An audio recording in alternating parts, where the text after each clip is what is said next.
রূপে আমাদেরকে শিক্ষা দিচ্ছেন। ভগবান শ্রী বিগ্রহ উনি তো কথা বলেন না, কিন্তু শ্রীমদ্ ভাগবত উনি বলেছেন। তাই আমাদেরকে শিক্ষা দেওয়ার জন্য ভগবান স্বয়ং গ্রন্থরূপে আমাদের শিক্ষা দেওয়ার জন্য উনি এসেছেন। এই ভাগবত কথা শ্রবণ করার একটা স্থান রয়েছে। সেই স্থানটি কি জানেন? সেই স্থানটি হচ্ছে নৈমিষারণ্য। নৈমিষারণ্য হচ্ছে শ্রীমদ্ ভাগবত কথা শ্রবণের স্থান। 88,000 ঋষিগণ সেখানে বসে নিত্য প্রতিদিন সৎসঙ্গ শ্রবণ করছেন।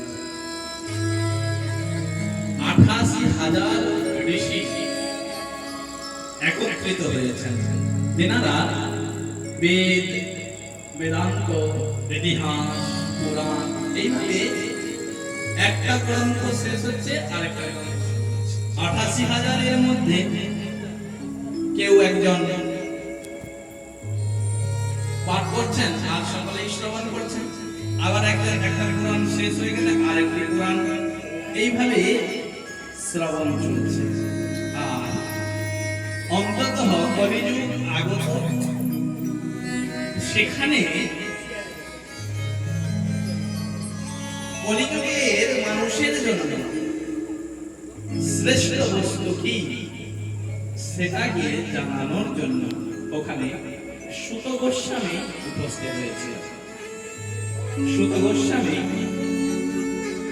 রোমহর্ষণের পুত্র, তাই সুতমুনি ওখানে সকলের থেকে বয়সে ছোট, বয়স সকলের থেকে কম। তাই সুত গোস্বামী কিন্তু শ্রীমদ্ ভাগবত মহাপুরাণে সুন্দর বক্তা। ব্যাসদেবের কাছ থেকে শিক্ষা গ্রহণ করেছেন। সুখদেব গোস্বামীর গুরু ভ্রাতা সুত গোস্বামী। তাই সমস্ত ঋষিগণ সুত গোস্বামীকে বললেন, হে প্রভু, কৃপা করে আপনি আমাদেরকে এই কলিযুগ আসছে, যুগ হচ্ছে কলিযুগ, দাপরের শেষ, দাপর যুগের অন্ততে ভগবান শ্রী গোবিন্দ শ্রীহরি সেই বংশীধারী গিরিধারী দ্বারিকাধীশ ব্রজেন্দ্রনন্দন যশোদানন্দন বৃন্দাবন চন্দ্র রাধার রমণ, তিনি এই ধরাধাম ছেড়ে চলে গিয়েছেন নিজের ধামে। তো এরকম অবস্থায় যখনই ভগবান এই পৃথিবী ছেড়ে নিজ ধামে চলে গিয়েছেন না, ঠিক সেই মুহূর্ত থেকে কলিযুগ প্রবেশ করেছে। কলিযুগ এসে উপস্থিত হয়েছে।